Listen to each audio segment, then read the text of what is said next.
the quarterback situation, obviously the biggest one, the biggest news going into the press conference, the biggest news coming out of the press conference. Mike Tomlin declares that Kenny Pickett will resume his QB1 status. That being said, it will be a competition. He was very open that it was going to be a competition, that he hopes Mason Rudolph is the guy that comes back and is the other half of that competition, but he addressed that and multiple times said, but it's free agency, but it's free agency, but he is a free agent. And he sounds as if he fully understands Mason Rudolph could have a better opportunity and a better paycheck elsewhere. It's not a guarantee that he's coming back to the Pittsburgh Steelers.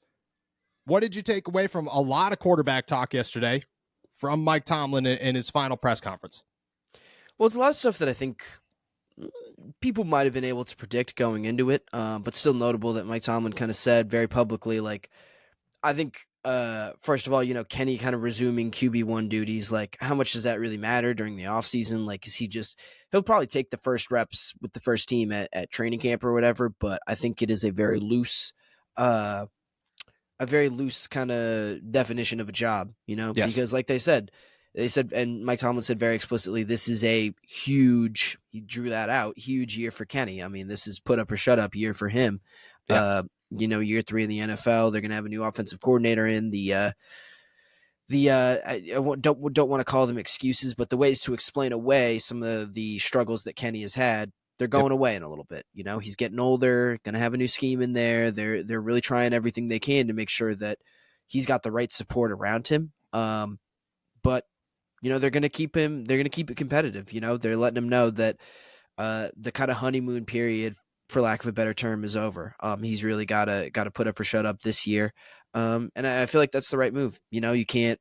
Like Mike Tomlin said, you can't anoint anyone. You certainly can't anoint Kenny at this point in his career, given the results that he's had, and especially if you're able to bring a guy like Mason Rudolph back, who has clear and tangible evidence that he can make this offense not just workable, but pretty explosive at times and high scoring. Yeah. So yeah, definitely seems like the right move to bring in competition of some kind. I think it's interesting that they haven't admitted defeat on Mason Rudolph just yet, but they know it's going to be a battle to keep him in Pittsburgh. So I feel like they're approaching this from the right angle for right now. And free agency, just what they're able to do with Mason Rudolph, will dictate a lot of what their next moves will be.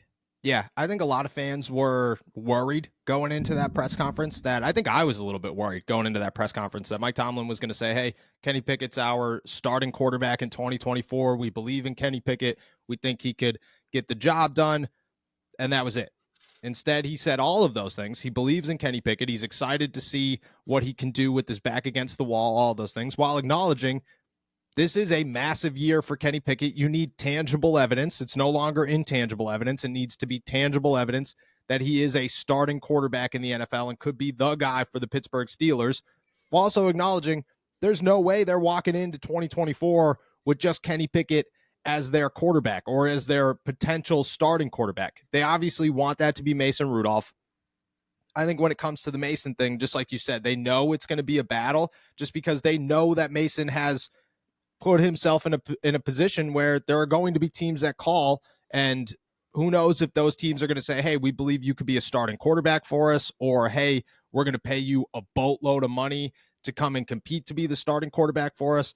Who knows? I don't think the Pittsburgh Steelers are going to necessarily go all out on Mason Rudolph to try and keep him, but at the same time, they're going to do what they could do in a reasonable manner. You got to remember this is Omar Khan. Omar Khan does everything at a price, and that price always makes sense.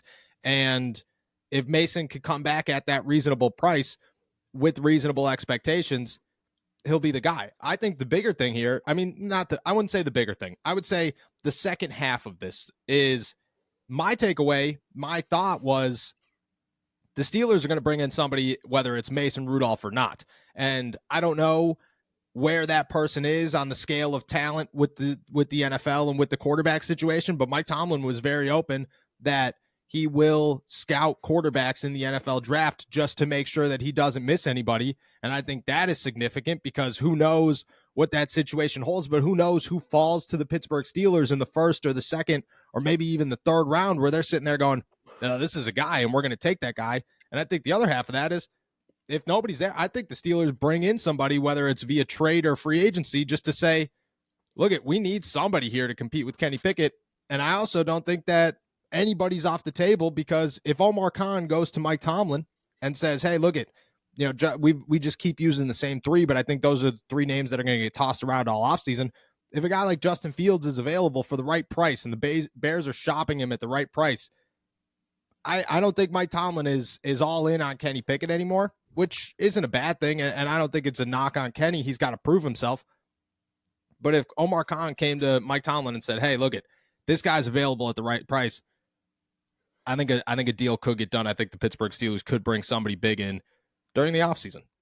Yeah, I mean, there's got to be contingencies in multiple ways. Yeah. So you're going to have Kenny back next year, but you need a veteran that you can kind of plug and play if Kenny's not the guy. Yes. Whether that be Mason or, I don't know, a Jacoby Brissett, whoever the hell, or even a Justin Fields. And then I think you need someone young too. I think you need some new blood in that room to, I mean, look, if Kenny doesn't work out, if this, second vet that you bring in doesn't work out, like, I think you want someone also who's very young that you can develop under this new offensive coordinator and we'll get to this a little bit later, but maybe some coaching staff changes coming over the offseason as well. I think you want to have someone who can kind of learn the system in that way and grow up in the system as well. So I don't think the draft is out of the question either.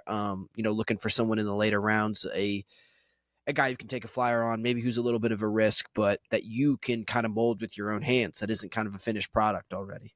Yep. And I think the draft is deep enough to find those guys and bring somebody in that, just like you said, like, who knows how the system goes. But if say a guy like Mason Rudolph is a starting quarterback in 2024, you don't know how long that's going to last. You don't know if he's going to be here forever or if he's just going to be here for another year.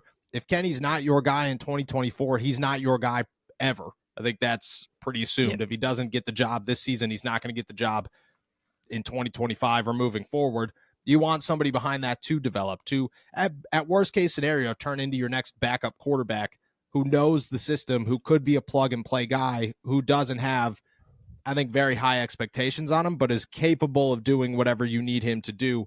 I think it's significant. I walked away from yesterday really for the first time in over a year thinking the Pittsburgh Steelers are going to do whatever's necessary to find their quarterback and their offensive coordinator, because they understand that, I mean, this team's a playoff team without either of those things. And with those things, just who knows? And I think that's where we stand with the Pittsburgh Steelers.